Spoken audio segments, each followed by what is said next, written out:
नमस्कार, आप देख रहे हैं महाभारत। सीधे राजस्थान की राजधानी जयपुर से रंगों का ये शहर आज रोशनी में सराबोर है, रोशनी में नहाया हुआ है, क्योंकि आज लोकतंत्र का पर्व इस राज्य ने मनाया है। राजस्थान में आज वोटिंग का दिन था और मतदान का दिन, जिसकी वजह से आज पूरे राज्य में आपने अलग अलग सीटों से रिपब्लिक भारत पर देखा किस तरह से वोटिंग के लिए लोग निकले हैं। लेकिन सबसे बड़ी बात ये कि रोशनी में सराबोर जयपुर और रोशनी में सराबोर राजस्थान, यहाँ पर इस बार किसकी सरकार आने वाली है 3 दिसंबर को वो तय होगा। लेकिन उससे पहले हम सवाल ये कर रहे हैं कि क्या राजस्थान के रण से 24 के भी समीकरण तय होंगे और क्या राजस्थान में इस बार फिर से रिवाज क्या बदलेगा या फिर सत्ता क्या वापस कांग्रेस के हाथ लगेगी या बीजेपी इस बार फिर से रिवाज रखते हुए वापस आ रही है सत्ता में। ये सारे सवाल आज महाभारत में होंगे। लेकिन मैं सबसे पहले आपको बता दूं, मैं इस वक्त सीधे हवा महल के सामने खड़ी हूं राजस्थान में, जयपुर से आपके लिए महाभारत लेकर आ रही हूं। और यहां से जो सवाल है आज महाभारत में वो ये कि महारानी बीजेपी में क्या एक चेहरे को लेकर लड़ाई है। उससे पहले, क्योंकि बहुत से चेहरे जिन्होंने आज मतदान किया वो आपके स्क्रीन पर चल रहे हैं, जहां पर बीजेपी ने अपने केंद्रीय नेताओं को उतारा राजस्थान के रण में, वहीं दूसरी तरफ कांग्रेस ने भी अपनी पूरी ताकत झोंक दी है और आज दिग्गजों ने जो वोट किए वो तस्वीरें इस वक्त आपके सामने हैं। आज महाभारत में जो सवाल पूछ रही हूं वो ये कि बीजेपी में क्या महारानी वर्सेस राजकुमारी है। इस बार बीजेपी सीएम फेस को लेकर क्या कह रही है, क्योंकि वसुंधरा राजे के नाम का ऐलान नहीं किया। वसुंधरा भले ही प्रचार में नजर आई, लेकिन दबे पांव ये भी कहा जा रहा है कि राजकुमारी दिया क्या इस बार बीजेपी में अगर सत्ता में वापसी होती है तो बढ़त बना सकती है। वहीं दूसरी तरफ महाभारत में यह भी बात होगी कि ग्राउंड पर दिखा है क्या कि कौन जीत रहा है, क्योंकि जिस तरह लोगों से बात की, लोगों ने जो मुद्दे उठाए, उनके दम पर आज ये भी बताऊंगी कि क्या ग्राउंड से आज 3 दिसंबर का रिजल्ट पता लग गया है। वहीं महाभारत में आज ये भी कि राजस्थान में अब वोटिंग खत्म है तो क्या गहलोत वर्सेस पायलट शुरू हो गया है।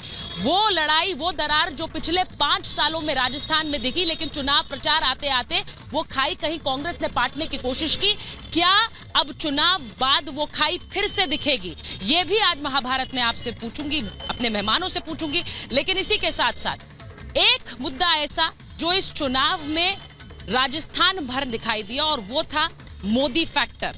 आज पहले आपको ये रिपोर्ट दिखाती हूं कि क्या नरेंद्र मोदी के नाम पर इस चुनाव में वोट पड़ा है। ये रिपोर्ट पहले देख लीजिए और उसके बाद यहां गुलाबी शहर से, गुलाबी नगरी जयपुर से महाभारत।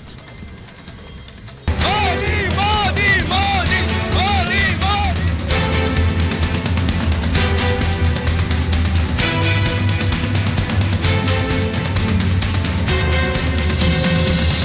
मरुधरा के सियासी मैदान में सिर्फ मोदी मोदी की गूंज है। चुनाव भले ही राजस्थान का है, लेकिन मांग और माहौल मोदी का है।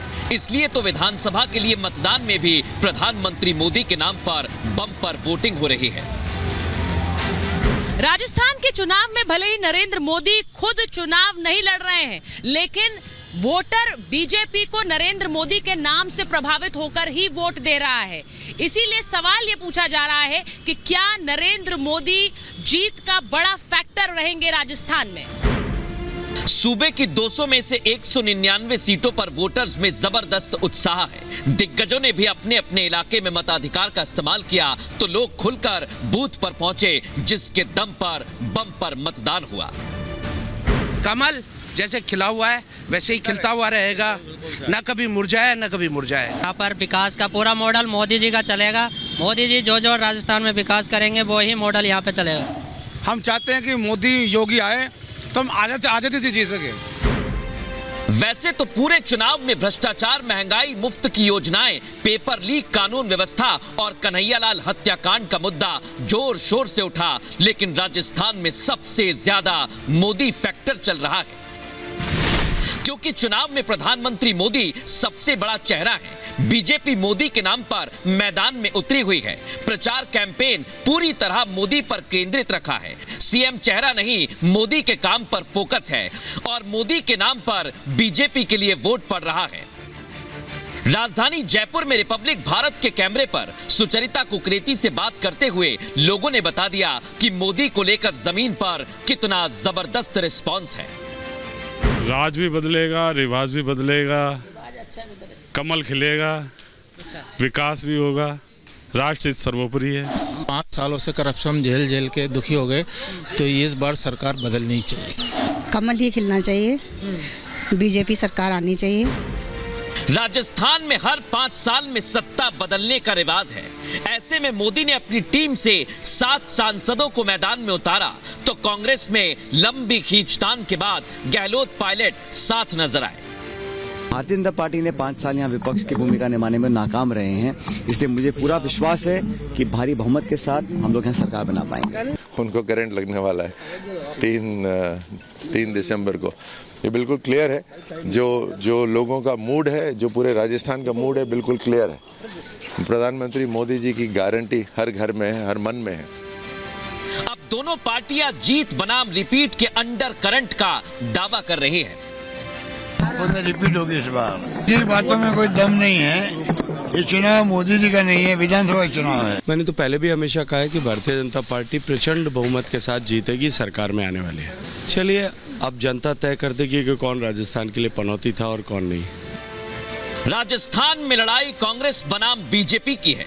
देखना होगा कि गहलोत की योजनाएं काम करेंगी या मोदी फैक्टर से चमत्कार होगा। लेकिन तीसरा मोर्चा भी निर्णायक हो सकता है। ऐसे में 3 दिसंबर को कौन बनेगा सिकंदर, इसी पर जयपुर से आज की महाभारत।